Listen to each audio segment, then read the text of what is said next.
Hi everyone. So I completed my new resolution. Okay, almost completed. कारण मी असं ठरवलं होतं की 12 पुस्तकं वाचायची. 6 इंग्लिश अँड 6 मराठी. पण जरा थोडी गडबड झाली आणि मराठी 5च वाचली. या आय नो. तर ती कुठली वाचली त्याबद्दल मी बोलणार आहे आता. So I started with sorry Gerald Durrell's the donkey rustlers. हे खूप मोठे लेखक आहेत. अनफॉर्च्युनेटली मला हल्लीच कळलं त्यांच्याबद्दल. तर he is written a book called my family and other animals. म्हणजे एवढं त्यांना प्राणी आवडतात, प्राण्यांवर एवढं त्यांचं प्रेम आहे. आणि ते सगळे अनुभव असे त्याबद्दल ते लिहितात. This is a very different kind of a story set in Greece. लहान मुलांसाठीची आहे आणि मला आवडलं हे. म्हणजे लहान मुलांची सुद्धा मी वाचते अजूनही पुस्तकं कधी-कधी. मला आवडतात ती. Then I read Prabhanjan. हे नानांचं म्हणजे माझ्या वडिलांचं नारायण आठवलेंचं पुस्तक आहे. He wrote my father wrote with the pen name Aniruddha Punarvasu. आणि महात्मा ज्योतिबा फुलेंवरती हे पुस्तक आहे. It is a biography, fictional biography. आणि हे वाचताना मला असं जाणवलं, की शाळा कॉलेजमध्ये आपल्याला जे फुले असतात त्यापेक्षा बरंच काही नानांनी याच्यात लिहिलेलं आहे आणि माहिती खूप मिळत होती त्यावेळी. And he wanted to write about Jyotiba Phule for a very long time. आणि नानांची पिढी किंवा त्याच्या नंतरची पिढी त्यांच्यावरती फुलेंचा खूप प्रभाव होता. आणि माझ्या पिढीला किंवा थोड्या आधीच्या किंवा नंतरच्या पिढीला फुलेंबद्दल माहिती हवी असेल, तर हे पुस्तक त्यांनी जरूर वाचावं. खूप माहिती मिळेल त्यांना. आणि सगळ्याच बाबतीत त्यांनी फुलेंनी आपल्या पत्नीला सावित्रीबाईंना बरोबरीने वागवलं आणि स्त्री शिक्षणासाठी आणि आधी त्यांनी त्यांना शिकवलं.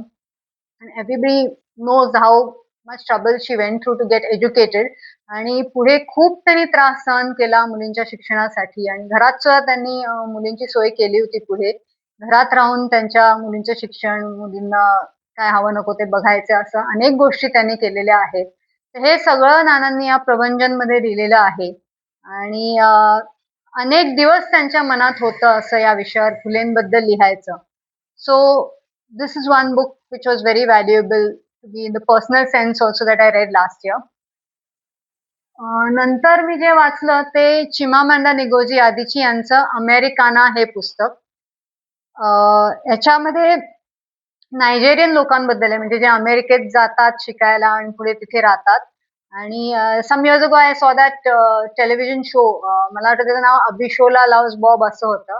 अबिशोला was a Nigerian person in the show and lot of the things that happened in the show identified with as an Indian because I felt Nigerian आणि इंडियन लोक खूप सिमिलर आहेत.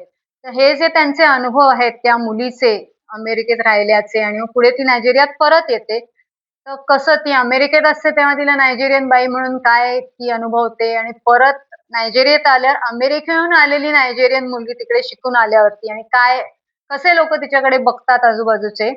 तर हे सगळं त्यांनी या अमेरिकानामध्ये दिलेलं आहे आणि I felt a lot of similarities while reading this between Nigerians and us Indians. तर हे सुद्धा मला एक आवडलं वाचताना पुस्तक. मग दमा मिरासदारांच्या गोष्टींचं पुस्तक वाचलं मी. माझ्या बापाची पेन. गमती-गमती बऱ्याच आहेत. काही सीरियस कथाही आहेत. आणि नंतर एक मी वाचलं ते the secret garden by Frances Burnett. तर असं एखादं पुस्तक असतं ना जनरली आपल्याकडे, की अरे मला हे वाचायचंय, हे राहूनच गेलं किंवा शाळेत वाचायचं होतं राहून गेलं, कॉलेजमध्ये असताना वाचायचं राहून गेलं. तर ते हे पुस्तक आहे. हे लहान मुलांचं but I have read it after long, long time after many years. मला अनेक वर्ष वाचायचं होतं. पण वाचलं मी, पण I was a little disappointed कारण ह्याच्यामध्ये भारताबद्दल ज्या कमेंट्स केल्यात त्या लेखिकेने, म्हणजे of course she was a product of her time. पण तरी मला ते खटकलं कारण त्याच्यात असं आहे की ती मुलगी भारतात जन्मते, पण आई-वडील मरतात म्हणून मग तिला इंग्लंडमध्ये पाठवतात. तर ती बारीक असते, तर मग भारताची हवाच अशी आहे, तिथे काही तिची वाढच झाली नाही. भारताच्या हवेचं असंच असतं, तिथे खूप ऊन असतं. असं सगळं म्हणजे जरा अशा निगेटिव्ह कमेंट्स मला वाटल्या बऱ्याच त्या पुस्तकात. त्याच्यामुळे म्हणजे कथा चांगली आहे ठीक आहे, पण मला ते खटकलं खूप. मला ते तेवढं काही मला एन्जॉय करता आलं नाही. डोक्यात हेच होतं की काय आहे भारताबद्दल टीकाच आहे एका अर्थी. एका अर्थी नाही, बरोबर भारताबद्दल टीकाच आहे. त्याच्यामुळे मला आवडलं नाही तेवढं हे. आणखीन एक पुस्तक मी वाचले हे विंचुर्णीचे धडे, गौरी देशपांडे यांचं पुस्तक आहे. Gauri Deshpande the author bought a house in a village called Vinchurni. Vinchu in Marathi means scorpion आणि apparently there were a lot of these scorpions around that village, so which is why it is called Vinchurni. The book talks about how she bought, not bought, how she built a house there, how she started living there. आणि ज्या लोकांना त्या भेटल्या, ज्या लोकांची त्यांची मैत्री झाली, जी लोक त्यांच्याकडे काम करायला यायची, त्यांच्याबद्दलचे अनुभव त्यांनी दिलेले आहेत. Sketches of all those people.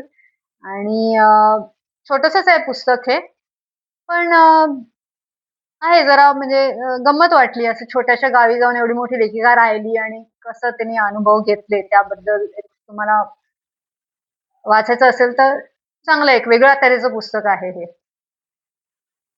मग हे वाचलं मी एर्मा बॉम्बेक यांचं at wits end.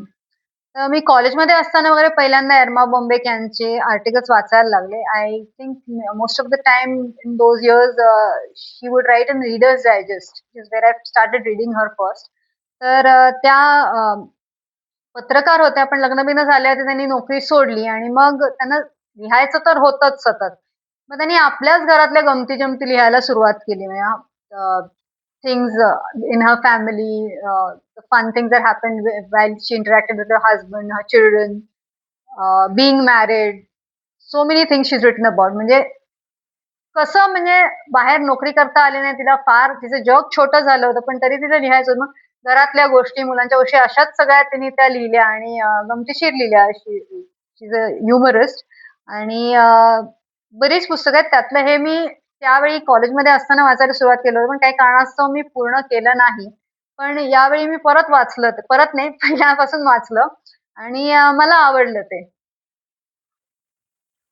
Another book I read last year is by my neighbour आणि हे शेजारी म्हणजे वपू काळे आणि हे कर्मचारी नावाचं पुस्तक आहे. Vapu Kale used to work for the municipal corporation आणि हे पुस्तक त्यांनी त्यांच्या बरोबर जे काम करणारे त्यांचे कलिग्स होते, त्यांच्याबद्दल म्हणजे त्यांच्याबद्दल त्यांचं आयुष्य इमॅजिन करून लिहिलेलं आहे. तर कसे लोकं असू शकतात, कशा गमती घडतात ऑफिसमध्ये म्हणजे कामाच्या ठिकाणी.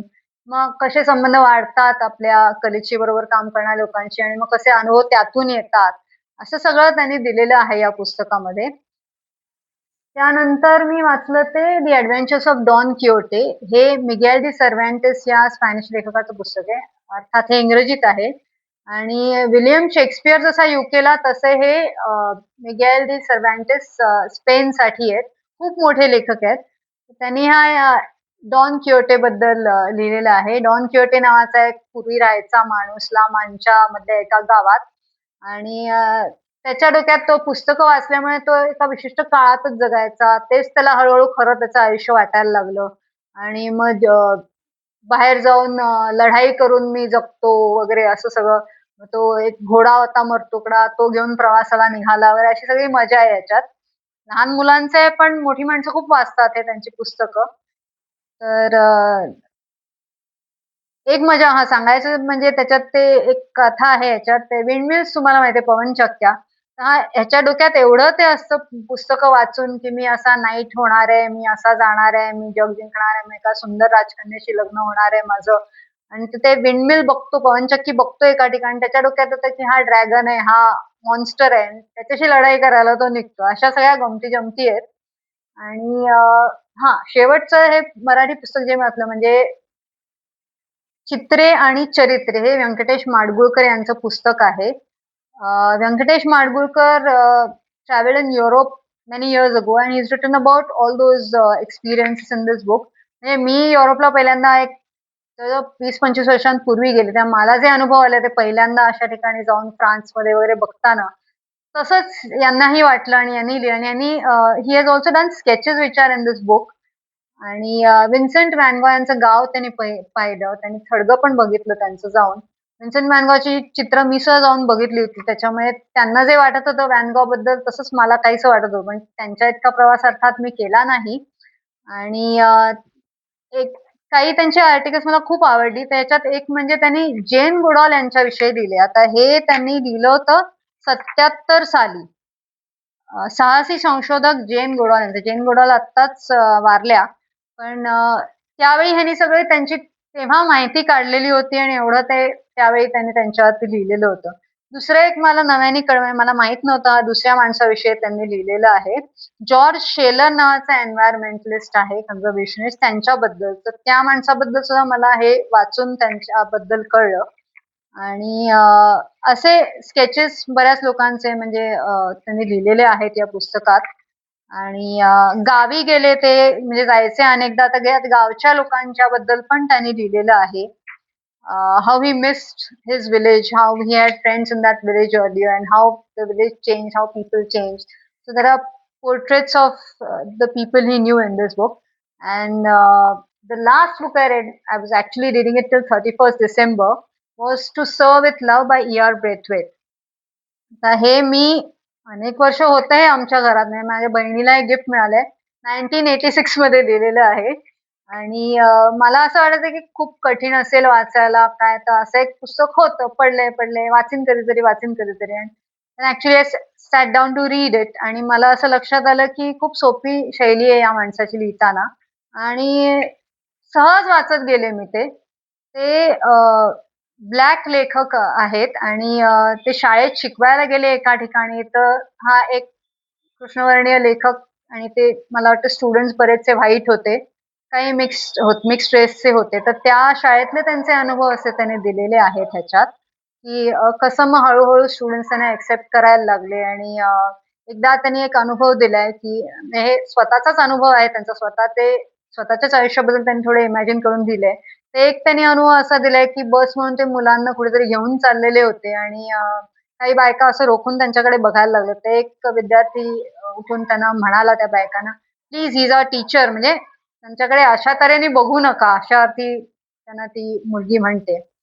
आणि हे पण अगदी वाचत गेलं तर एकदम छोटं पुस्तक आहे, असं दिसलं मोठं तरी.